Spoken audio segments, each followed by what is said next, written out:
আসসালামু আলাইকুম, কি অবস্থা সবার? আশা করি অনেক বেশি ভালো আছো। আমি আব্দুল কাদের আজকে চলে আসলাম তোমাদের সামনে রসায়নের ছোট্ট একটি টপিক নিয়ে। এই টপিকে কি করবো ভাইয়া? এই টপিকে তোমার রসায়ন বইয়ের পর্যায় সারণীর মোস্ট ইম্পর্টেন্ট টপিক, যেটা তোমার এমসিকিউ সিকিউ এর জন্য 100% গুরুত্বপূর্ণ। তোমার সামনে যেহেতু ফাইনাল এক্সাম, টেস্ট এক্সাম, সেগুলোর গুরুত্ব কি একটু কম না। এই টপিক থেকে কোশ্চিন আসবে আসবে আসবে ইনশাল্লাহ। টপিকটা কি ভাইয়া? টপিকটা হচ্ছে আয়নীকরণ শক্তি। তো আয়নীকরণ শক্তির অনেকের বেসিক আবার ক্লিয়ার না, তো আমরা এই ছোট্ট ভিডিওতে চেষ্টা করব একদম বেসিকটা ক্লিয়ার করে দেওয়ার জন্য, এবং ট্রিক বলে দিব যে তুমি এক দেখায় কিভাবে বলতে পারবা যে আয়নীকরণ শক্তির ক্রম কোনটা।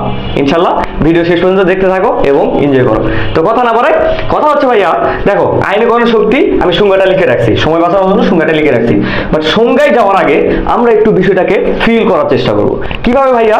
ধরো একটি পরমাণুতে ইলেকট্রন কি নির্দিষ্ট কক্ষপথে ঘুরে, তাই কিনা? একটি নির্দিষ্ট পরমাণুতে ধরো ইলেকট্রনগুলা নিজ নিজ কক্ষপথে ঘুরতে থাকে। এই ইলেকট্রনগুলো আসলে কেন ঘুরে ভাইয়া? ইলেকট্রনগুলো কেন ঘুরে? কারণ হচ্ছে কি, কারণ দেখো নিউক্লিয়াস তাকে একটা আকর্ষণ বলে টানে। নিউক্লিয়াসের একটা নির্দিষ্ট বলের কারণে কি ইলেকট্রনগুলা নির্দিষ্ট কক্ষপথে কি আবর্তন করে। এখন কথা হচ্ছে আয়নীকরণ শক্তি মানে তো ভাইয়া অপসারণ করা, আমাদের ইলেকট্রন অপসারণ করা। এখন আমি যদি এই নির্দিষ্ট কক্ষপথ থেকে ইলেকট্রন অপসারণ করতে চাই, তাহলে কি করতে হবে ভাইয়া বলো তো? তাহলে আমাকে কি করতে হবে? তাহলে আমাকে শক্তি দিতে হবে। এই শক্তি কিভাবে হইতে পারে ভাইয়া? এক্সটার্নাল ভাবে হইতে পারে, কারণ শক্তি আমরা বাইরে থেকে প্রডিউস করব বা আমরা দেওয়ার চেষ্টা করব। তো এখন কথা হচ্ছে ইলেকট্রন যদি অপসারণ হতে চায় তাহলে আমাকে শক্তি দিতে হবে। একটু বেসিক কথাবার্তা দেখো, আমাদের শক্তি দিতে হবে, অর্থাৎ কি পরমাণু কি শক্তি শোষণ করতেছে, এবং শক্তি শোষণ করার কারণে আসলে ইলেকট্রন অপসারণ করতেছে। এটার আরো ডিটেলস ব্যাখ্যা আছে, বাট আমরা অত ডিটেলসে যাব না, জাস্ট একটু শর্টে কি মূল কথাটা হচ্ছে কি ভাইয়া, ইলেকট্রন ছাড়তে শক্তি দিতে হবে। মানে এইটা বুঝছি কিনা যে আমার ইলেকট্রন ছাড়তে শক্তি দিতে হবে, অর্থাৎ শক্তি শোষিত হয়, এরকম একটা ব্যাপার, শক্তি শোষিত হয়। আশা করি এখন বলতে পারবা না যে এই যে আয়নীকরণ শক্তি এই টপিকটা কেন আসছে। কারণ কি ভাইয়া, ইলেকট্রন ছাড়তে শক্তি দিতে হয়, অর্থাৎ শক্তি শোষিত হয়। শক্তি যদি না দিতাম তাহলে ইলেকট্রন অপসারণ হইতো না, তাইলে আমার আয়নীকরণ শক্তি নামে কোনো টপিক আসতো না। মানে আয়নীকরণ শক্তি টপিকটা আসার কারণটা হচ্ছে আমাকে ইলেকট্রন ছাড়তে শক্তি দিতে হয়, অর্থাৎ শক্তি শোষিত হয়। এর জন্য আমার এই টপিকটা পড়ার গুরুত্ব অনেক বেশি। এখন কথা হচ্ছে ভাইয়া যে দেখো সংজ্ঞায় কি বলছে, গ্যাসীয় অবস্থায় হয়, গ্যাসীয় অবস্থায়, অন্য অবস্থা নয় কেন? আচ্ছা, গ্যাসীয় অবস্থায় কোন মৌলের 1 মোল গ্যাসীয় পরমাণু থেকে 1 মোল ইলেকট্রন অপসারণ করে 1 মোল ধনাত্মক আয়নে পরিণত করতে যে শক্তির প্রয়োজন হয় তাকে মৌলের আয়নীকরণ শক্তি বলে। এখন কথা হচ্ছে ভাইয়া, আমি গ্যাসীয় অবস্থায় কেন, এই কথাটা কেন আসলে আয়নীকরণ শক্তিতে বলা হলো গ্যাসীয় অবস্থা। এখন কথা হচ্ছে ভাইয়া দেখো, তোমার একটা মৌল বা একটা মৌল যখন ইলেকট্রন ছাড়ে, তখন ধরো মৌল নর্মালি তো ধাতু দ্বারা তারা ইলেকট্রন ছাড়ে, তাই কিনা? ধাতু কারা? গ্রুপ 1, গ্রুপ 2, আরো আছে গ্রুপ 13, অনেকে ধাতু অপধাতু, বাট গ্রুপ নর্মালি ধাতু গ্রুপ 1, 2 এই মৌলগুলা নর্মালি ইলেকট্রন ছাড়ে। তো ধাতু যখন ইলেকট্রন ছাড়ে তখন কি অবস্থায় যায় ভাইয়া? ধাতু যখন কি ইলেকট্রন ছাড়ার অবস্থায় বা ছাড়বে এরকম একটা অবস্থায় যায়, তখন ধাতু আগে গ্যাসে পরিণত হয়। এই গ্যাসে পরিণত হওয়ার পর আসলে ইলেকট্রন ছাড়ে। এখন কথা হচ্ছে এই যে আয়নীকরণ শক্তিটা গ্যাসীয় অবস্থায় কেন? কারণ হচ্ছে ভাইয়া ধরো আমি যখন তাপ দিব, আশা করি লেখা দেখা যাচ্ছে, আমি যখন তাপ দিব, তাপ দেওয়ার পর ধাতু গ্যাসে রূপান্তরিত হবে। এখন এই যে ধাতু থেকে গ্যাস হইল, এই ধাতু থেকে গ্যাস হওয়ার জন্য যে স্ফুটনাঙ্ক বা তোমার যে তাপমাত্রায় আসলে এক একটা ধাতু গ্যাস হবে সেটা কিন্তু সেম না। ধরো সোডিয়াম, পটাশিয়াম, ম্যাগনেসিয়াম, সোডিয়াম যে তাপ গ্রহণ করে ধাতু থেকে গ্যাসে পরিণত হবে, পটাশিয়াম কিন্তু সেই তাপে গ্যাসে পরিণত হবে না। আবার ম্যাগনেসিয়ামও কিন্তু সেই তাপে কি বলতো গ্যাসে পরিণত হবে না। যার কারণে ভাইয়া গ্যাস থেকে আমাদের আয়নীকরণ শক্তি বা এই হিটটা হিসাব করা হয় ভাইয়া গ্যাস থেকে ইলেকট্রন ছাড়া এই ফেজে, অর্থাৎ আমাদের তাপ দিতে এই যে এখানে বলা হয়েছে গ্যাসীয় অবস্থায়, কারণটা হচ্ছে গ্যাস অবস্থা থেকে ইলেকট্রন ছাড়া পর্যন্ত যে শক্তির প্রয়োজন হয় বা যে শক্তি দিতে হয় সেটাই হচ্ছে ভাই আমাদের আয়নীকরণ শক্তি। কারণ এখানে ধাতু থেকে যদি আমি হিসাব করতাম তাহলে এই ধাতু থেকে গ্যাস পর্যন্ত এইটার হিসাব আসলে অ্যাকচুয়াল হইতো না। পটাশিয়ামের একটা আসতো, ধাতুর একটা আসতো, মানে এক একটা ধাতুর জন্য এক একটা তাপ প্রডিউস করতে হইতো, যার কারণে ভাইয়া এটা অ্যাকচুয়াল হিসাব আসতো না। তাই গ্যাস থেকে ইলেকট্রন ছাড়া পর্যন্তই আমাদের আয়নীকরণ শক্তির ছাড়ার মূল কনসেপ্টটা আসে। তো এখন কথা হচ্ছে, দেখো আশা করি এটা বুঝছো। এখন কোন মৌলে, দেখো কোন মৌলের এক মোল গ্যাসীয় পরমাণু, এখন কথা হচ্ছে কোন মৌল, ধরো আমি হচ্ছে সোডিয়াম নিলাম, আমাদের একদম সুপরিচিত সোডিয়াম পরমাণু। সোডিয়াম কি এক মোল গ্যাসীয় পরমাণু থেকে, এক মোল গ্যাসীয় পরমাণু, অবশ্যই এটা গ্যাসীয় হতে হবে, এক মোল গ্যাসীয় পরমাণু থেকে এক মোল ইলেকট্রন অপসারণ করতে, ধরো এক মোল ইলেকট্রন অপসারণ করছে, এক মোল ইলেকট্রন অপসারণ করে আমরা জানি, দেখো আমরা ভালো করে জানি যে একটা ইলেকট্রন যদি ছাড়ে তাইলে, বা ইলেকট্রন যদি ছাড়ে তাহলে ধনাত্মক আয়ন, এবং ইলেকট্রন যদি গ্রহণ করে ঋণাত্মক আয়নে পরিণত হয়। অর্থাৎ এটা হবে কি ভাইয়া সোডিয়াম প্লাস আয়ন, এটা হবে কি গ্যাস। এখন কথা হচ্ছে আমাদের এই যে সোডিয়াম এটা এক মোল নিতে হবে, এটাও ইলেকট্রন এক মোল, দেন হচ্ছে এই যে এইটাও এক মোল, কারণ কি একটা স্ট্যান্ডার্ড মানের জন্য বা একটা স্ট্যান্ডার্ড ফরম্যাটের জন্য। অর্থাৎ আমাদের হচ্ছে দেখো কোন মৌলের এক মোল গ্যাসীয় পরমাণু, এটা এক মোল গ্যাসীয় পরমাণু থেকে এক মোল ইলেকট্রন অপসারণ করে এক মোল ধনাত্মক আয়নে পরিণত করতে যে পরিমাণ শক্তির প্রয়োজন হয়, এটাই কি ভাইয়া, এটা হচ্ছে আমাদের কি এই যে শোষিত শক্তি। এই শোষিত শক্তির পরিমাণটাই,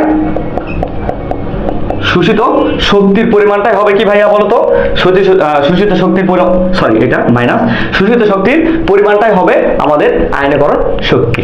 আশা করি এই জিনিসটা বুঝছো। এখন কথা হচ্ছে ভাইয়া, তুমি যদি এতখানি আমি এতক্ষণ যে কথাবার্তা বললাম এগুলো তোমার বেসিক ক্লিয়ার করার জন্য, কিন্তু তুমি পরীক্ষার খাতায় কি লিখবা, পরীক্ষার খাতা মানে বেসিকগুলো লিখবা, তাইলে হবে না ভাইয়া, তাইলে হবে না। এখন কথা হচ্ছে তোমার এই সংজ্ঞাটা লাগবে ক মার্কের জন্য, এবং খ মার্কের জ্ঞানমূলক যে কোশ্চেনগুলো, এই কোশ্চেনগুলোর জন্য আসতে পারে। এখন কথা হচ্ছে যদি তোমার কোশ্চেনটা গয়ে আসে, এমসিকিউ আসলে আলাদা বিষয়, এমসিকিউ দেখাচ্ছি, বাট হচ্ছে তোমার যদি গয়ে আসে তাহলে তুমি কি করবে, তাহলে তুমি আমার এখন এই কথাবার্তাগুলো একটু শোনো। সেটা কি ভাইয়া, সেটা হচ্ছে আমাদের সম্পর্ক করতে হবে, আমাদের সম্পর্ক আবার কি, what is the relation of group and কি পিরিয়ড। তো এখন কথা হচ্ছে আমাদের গ্রুপ এবং পর্যায়ের যে সম্পর্কটা, এইটা আমাদের একটু মাথায় রাখতে হবে। তুমি যদি ভাই আমার স্টুডেন্ট হয়ে থাকো তাহলে তুমি অবশ্যই আমার এই অ্যারোটা বুঝবা, এই অ্যারোটা 100% বুঝবা। এটা কি বুঝাবে ভাইয়া, এইটা দুইটা কথা মিন করে, একটা হচ্ছে কি বাম থেকে ডানে আর একটা উপর থেকে নিচে, এটা দুইটা কথা মিন করে, একটা বাম থেকে ডানে এবং উপর থেকে নিচে, অবশ্যই বৃদ্ধি।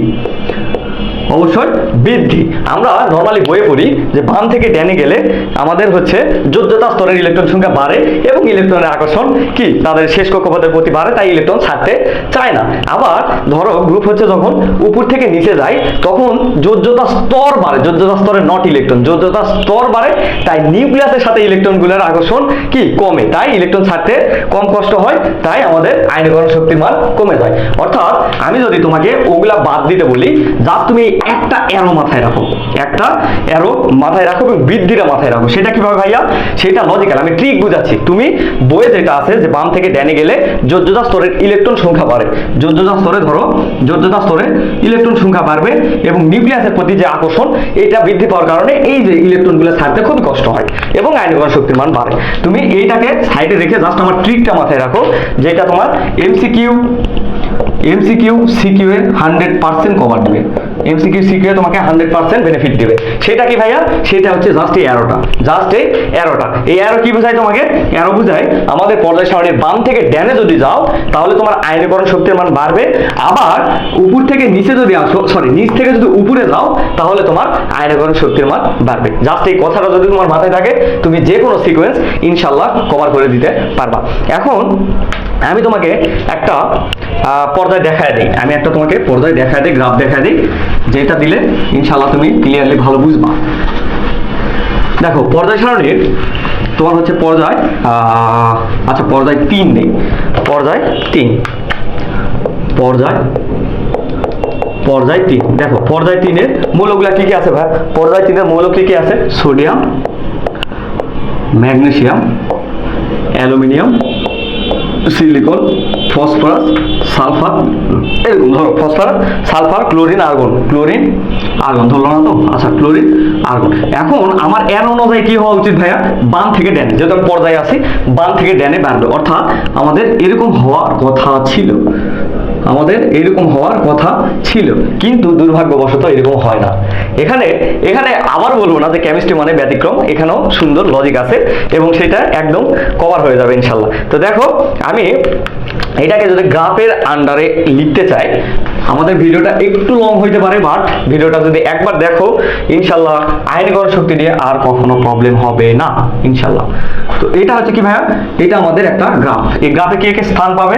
এটা হচ্ছে যে আয়নাইজেশন এনার্জি, আয়নাইজেশন এনার্জি, আর এটা ধরো তৃতীয় পর্যায়, তৃতীয় পর্যায়। আমি এইভাবে যদি দেখাই, আমি এইভাবে যদি দেখাইতে চাই, তাহলে কি হবে ভাইয়া? তাহলে দেখো, আমার হচ্ছে এখানে সোডিয়াম, সোডিয়ামের পরে ম্যাগনেসিয়াম। দেখো একবারে তোমার বইয়ে তথাকথিত তোমার যেহেতু আছে, মানে বলবে যে ব্যতিক্রম ব্যতিক্রম মৌলের পর্যায়ে, সরি আয়নীকরণ শক্তি, এগুলা ব্যতিক্রম ভাবে পড়তে হবে না। জাস্ট তুমি গ্রাফটা দেখো এবং লজিকটা শোনো, ইনশাল্লাহ তোমার কভার হয়ে যাবে। তো সোডিয়াম, ম্যাগনেসিয়াম, এরপরে অ্যালুমিনিয়াম, এরকম ভাবে আছে। এরপরে সিলিকন, এরপরে কি ভাইয়া? ফসফরাস, এরপরে ফসফরাস, এরপরে হচ্ছে সালফার, এরপরে ক্লোরিন, এরপরে আর্গন। নর্মালি ভাইয়া এইভাবে হয়, নর্মালি তোমার সরি এরকম ভাবে দেখো, সোডিয়ামের পরে ম্যাগনেসিয়াম, এরপরে ম্যাগনেসিয়াম থেকে কি অ্যালুমিনিয়াম একটু কম, অ্যালুমিনিয়াম থেকে আবার সিলিকন বেশি, আবার ফসফরাস বেশি, দেন আবার সালফার কম, তারপর হচ্ছে ক্লোরিন বেশি, তারপর হচ্ছে আর্গন বেশি। এখন কথা হচ্ছে ভাইয়া এইরকমটা হয় কেন? এরকমটা হয় কেন? এখন আমি যদি ম্যাগনেসিয়ামের ইলেকট্রন বিন্যাস দেখতে চাই, আমার নর্মালি হওয়ার কথা ছিল কি ম্যাগনেসিয়ামের থেকে অ্যালুমিনিয়াম বেশি, কিন্তু দেখা যাচ্ছে অ্যালুমিনিয়ামের চাইতে ম্যাগনেসিয়াম বেশি হয়। এখন কথা হচ্ছে, আমি যদি ম্যাগনেসিয়ামের ইলেকট্রন বিন্যাস দেখি, দেখো ম্যাগনেসিয়ামের ইলেকট্রন বিন্যাস 12, আমি লাস্টের টেপ দিচ্ছি 2s2 আমি এটা দিচ্ছি।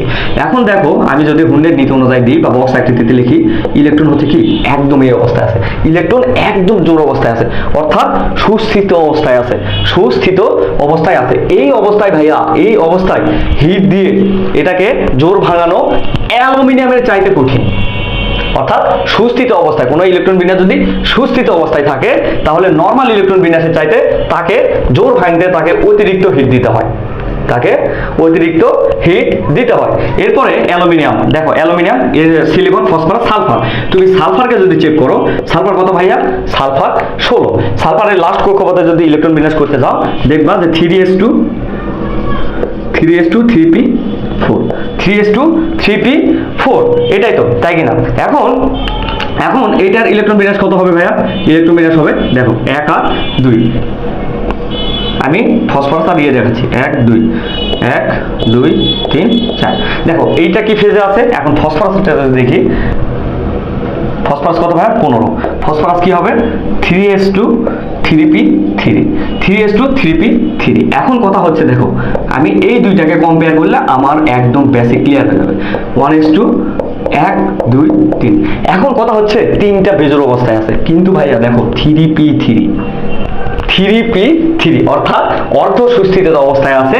আর এটা কি? দেখো এটা কিন্তু একটা বেশি আছে, তার মানে সুস্থিত বা অর্ধ সুস্থিত অবস্থায় যে থাকবে তার হচ্ছে কি, তাকে তার জোর ভাঙাতে সবচেয়ে বেশি তাপ দিতে হবে। এবং নর্মালি দেখো ফসফরাস থেকে কি সালফারের কম না, কারণ ফসফরাসে দেখো সুস্থিত অর্ধ সুস্থিত অবস্থায় আছে, আর সালফারের কি সুস্থিত অবস্থায় নাই। অর্থাৎ সালফারকে যে পরিমাণ শক্তি দিলে সে ভাঙবে, তার চাইতে বেশি শক্তি দিতে হবে কাকে? ফসফরাসকে। এটা আসলে ব্যতিক্রমের মেন থিওরিটা। এখন কথা হচ্ছে যে দেখো সিকোয়েন্সটা এটা তুমি অবশ্যই ঠিক করে নিবা, এবং পর্যায় 2 একটা তুমি করে অবশ্যই কমেন্ট বক্সে দিবা যে বুঝছো কিনা। তুমি কমেন্ট বক্সে দিয়ে দিবা যে পর্যায় 2 এর সিকোয়েন্সটা সবকিছু ঠিক আছে কিনা। তো এখন কথা হচ্ছে এইটা দেখো, আমি তোমাকে জাস্ট সামারিটা করে দিই। আমার আয়নীকরণ শক্তির সামারিটা জাস্ট আমি সামারিটা করে দিই। সেটা কি ভাইয়া? সেটা হচ্ছে আমাদের দেখো যার ট্রিকটা দেখো, মানে একদম সামারিও বলতে পারো, ট্রিকে বলতে পারো, যেটা তোমার মাথায় থাকলে আরো সবকিছু মাথায় কাজ করবে। যা ইলেকট্রন ত্যাগ করতে বেশি কষ্ট হয়, তো তুমি এইটা মাথায় রাখলে তোমার বইয়ের সব লাইনটা ইনশাআল্লাহ বেসিক কভার হয়ে যাবে। তুমি জাস্ট এই একটা লাইন মাথায় রাখলে, যার ইলেকট্রন ত্যাগ করতে বেশি কষ্ট হয় তার আয়নাইজেশন এনার্জি বেশি, তার আয়নাইজেশন এনার্জি বেশি। জাস্ট এই কথাটা তোমার যদি মাথায় থাকে, যার ইলেকট্রন ত্যাগ করতে বেশি কষ্ট হয় তার আয়নাইজেশন এনার্জি বেশি, তত বেশি। আচ্ছা, আয়নাইজেশন এনার্জি তত বেশি। জাস্ট এই কথাটা তোমার মাথায় থাকলেই হয়েছে, তোমার এই কথাটা মাথায় থাকলে হয়েছে। আর একটা কথা হচ্ছে ভাইয়া, আমাদের ইলেকট্রন বিন্যাস অনুযায়ী আমরা কি দেখলাম, সুস্থিত